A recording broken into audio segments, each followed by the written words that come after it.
Warhammer Chaosbane is a new Diablo-style ARPG set to come out on PC, PlayStation 4 and Xbox One on June 4th, 2019. In preparation for the release, they have opened up a pre-look beta phase for people who pre-ordered, featuring the first act of the game and 2 of the 4 playable characters. Now, I'm someone who's played through my fair share of ARPGs. Just looking at my playtime in Diablo 3... Oh geez. Wow. Okay. That's a lot. That's a lot. I've also put in countless hours in Diablo 1 and 2, Torchlight, Grim Dawn, Path of Exile, and other games from the genre. So I do know a thing or two about what makes an ARPG work, and what doesn't. I also happen to be a lifelong fan of Games Workshop, starting with the tabletop games back in the 90s, and having played everything from Shadow of the Horned Rat, to Blood Bowl, to Dawn of War on PC. So I feel I'm decently qualified to weigh in on this game. As soon as I heard that a Warhammer Fantasy themed ARPG was in production, I was immediately excited about the idea. I mean, as a concept, I couldn't help but just think, why doesn't this exist already? For disclosure, I did receive a free beta code from the developers to review this game, and I do plan on creating more content for Warhammer Chaosbane in the future. I feel it's important to be upfront about that, in case it colors your impression of this review. In regard to the March beta, this first video will cover the story of the first act, and the gameplay mechanics of the 2 currently selectable characters. In later videos, I will go over skills and balancing, the inventory system, and what can be predicted about the endgame content. Now, without further ado, let's dive into this pre-look beta and see where the game is currently at, shall we?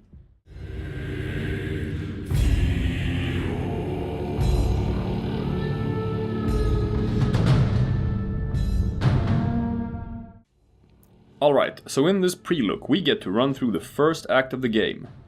You start out as either the Imperial Soldier Conrad Valen or the High Elf Mage Elantir. But in the final version of the game there will also be the options of running as a Dwarf Slayer or a Wood Elf Waywatcher. There's a narrated cutscene explaining how you came into the service of the Imperial Army, and the story starts with the city of Nuln being ambushed by members of a chaos cult planning to assassinate the Emperor Magnus. The ambush is semi-successful, and Magnus is left in a state of paralysis thanks to the magic of a mysterious sorceress. And it's up to you to take down this cult and finding some way of bringing the Emperor back to life. To this task, you have 2 NPCs functioning as your primary quest givers, the High Elf Lore Master Teclis and the Witch Hunter Heinrich Voss. The cult seem to be attacking from the sewers, so you're sent down there to investigate. After your initial sweep of the sewers, you report back to Teclis, who once again sends you back into the sewers to save some Imperials who went down there and never came back up again. Off you go. Once the prisoners have been saved, Teclis thinks it's time to hunt down a cult leader who may hold more information about the cult's whereabouts. You go through some battlements over the city until you find a tunnel that takes you back into the sewers. Okay, so now you have a cult leader as your prisoner, and you order him to lead you to the people behind the whole thing. He leads you into the sewers, and immediately double-crosses you, forcing you to fight your way back out again. Since Teclis has such a one-track mind about how this thing should be solved, you try your luck with Witch Hunter Voss instead. He thinks you can probably find hidden information tattooed on some cultist's skin, saving you from having to worry about being double-crossed. Sure, he seems to know how this whole Inquisition thing works, so you work your way down the castle cellars until you reach the sewers. Again. But you were successful, and found information about the whereabouts of this Shrine of Nurgle. Finally, you can take the fight to your enemies. Fortunately, you don't have to walk very far, because as it turns out, the Shrine of Nurgle is in, you guessed it, the sewers.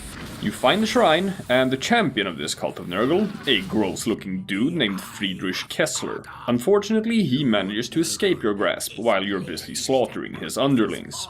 So now the cult has been all but destroyed, but Kessler himself still remains at large.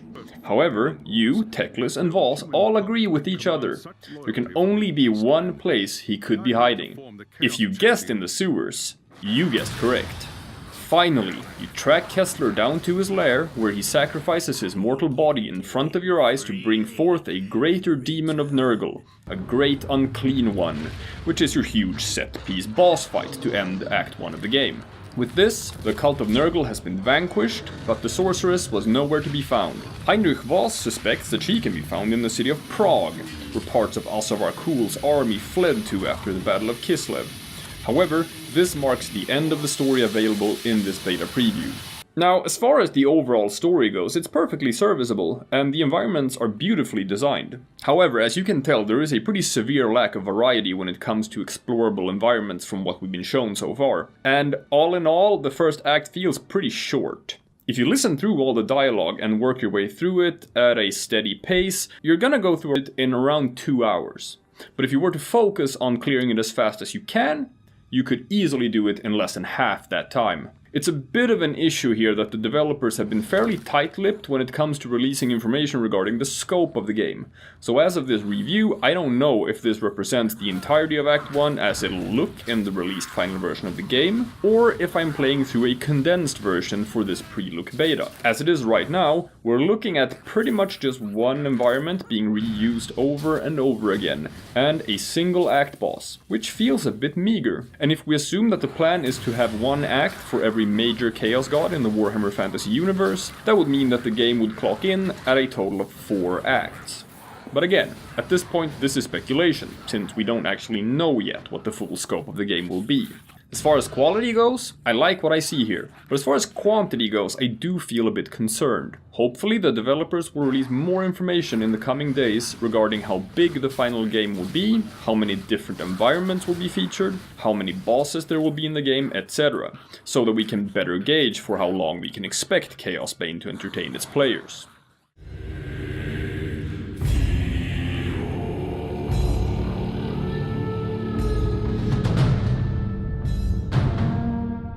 Story and lore is one thing, but when it comes to any ARPG, the most important question to answer will always, without exception, be: how does it feel to play it? And this is where I feel Chaosbane is on the right track. The attacks you perform have a good weight to them, the controls are responsive, and the characters do what you want them to do when you want them to do it. And while the beta only allows you to level a character up to level 20, meaning I have only been able to explore a small-ish part of the skills available, they've done a good job differentiating how the two different characters feel to play, and they both bring fun things to the table. The Imperial Soldier is clearly designed to be the tank of the party. His skills are designed around charging in quickly, creating auras that either buff party members or debuff enemies, pulling aggro through taunt mechanics or vacuuming enemies toward him, and his class-specific skill is a decently reliable stun attack.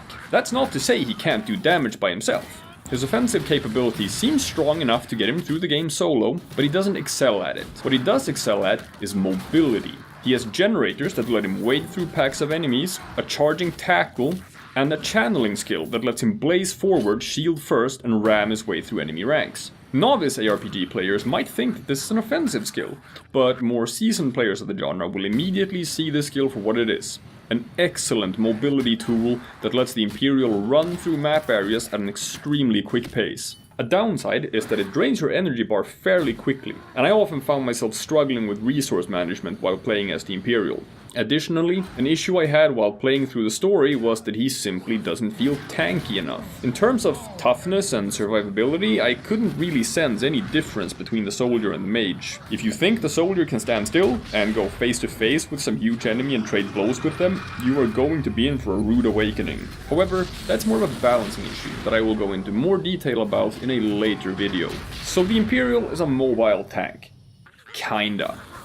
In contrast, the High Elf Mage is lacking in mobility, but is an absolute powerhouse when it comes to dealing damage. His skills are focused around 2 elements, dealing either magical damage or fire damage, and most of it seems to be area of effect attacks, or AoE for short. What makes the Mage special is his class-specific skill, which lets him take the last projectile he fired and control its movement in real time. It's a unique mechanic that I haven't seen before in an ARPG, and it's genuinely great. It's a fascinating idea because it completely changes how the skills work in practice depending on if you choose to use the guiding mechanic or not. Now I say that, but the reality is that you will use it.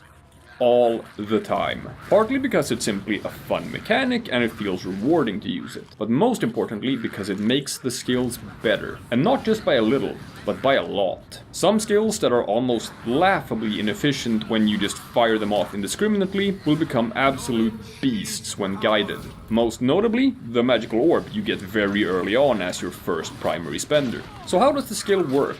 Well, it works a bit differently depending on if you're playing with a mouse and keyboard or with a gamepad. With a mouse and keyboard, you activate the skill by holding down the spacebar, which makes your mouse shift from controlling your movement to instead controlling the skill. With a gamepad, you simply use your right directional pad to guide the skill, while your left D-pad controls the movement of your character. Now, an observant viewer might think, wait, does that mean that you have to remain stationary with your character while guiding skills if you're using a mouse and keyboard? But you can move your character and the skill at the same time with a gamepad? The answer to that question is yes, you are correct. Now you might think that makes playing with a gamepad better, but the level of control you have over your skills with the mouse actually makes that version way more powerful, despite the fact that your character has to remain still while you're doing it. So much more powerful in fact, that this is probably going to need to get addressed before the final release of the game. But again, this is something I will go into more in depth in another video covering skills and class balance. So enough about the characters, what about the enemies? Your normal enemies are basically cannon fodder, and this is par for the course in ARPGs. They are, after all, usually referred to as trash mobs, and the actual challenge lies in fighting champion-type enemies, or bosses. I'm not really going to cover the trash mobs in depth, because going through them is a fairly mindless task that won't require a whole lot of active attention on your part. At times, however, you will run into these large beasts called jabberslights, who function as mini-bosses at the end of certain dungeons, and these dudes require a bit more attention on your part. They have attacks that are telegraphed in advance, but they do a ton of damage and can stun lock you, so you need to be mindful of your movement and stay alert when fighting them. One really big difference from other ARPGs is that this game will not allow you to fight tough enemies by kiting them and taking pot shots from afar. The jabberslite will not leave the arena it's in, and if you stray too far away from it, it'll simply start regenerating its health. As such, you have no choice. You simply have to get inside its range and duke it out. I actually like this design, because it's more skill testing and forces you to get good, instead of just laming it out from a distance. I died quite a few times to the jabberslights while learning how to correctly move around them. That is, until I realized how to actually abuse the damage dealing potential of the mage. Then there's the end boss, the Great Unclean One. For people who have played Diablo 3, it's Belial. It's straight up the Belial fight. In the last phase of the fight, he gets a new gas attack that you have to avoid by standing behind a pillar, and you only get a limited window of opportunity for dealing damage to him in that phase, but other than that, it's practically a copy of Belial. In conclusion, in terms of pure fun factor and enjoyment from the gameplay mechanics, Chaosbane definitely gets a passing grade. Hacking through hordes of enemies feels good, the skills are rewarding to use, and there is an element of technique involved in correctly piloting the two different characters to use them efficiently. However, there are some things that need to be tweaked and reworked simply because currently some of these mechanics can be somewhat abused, especially when it comes to the mage. And that's what I will be covering in the next Chaosbane video on this channel.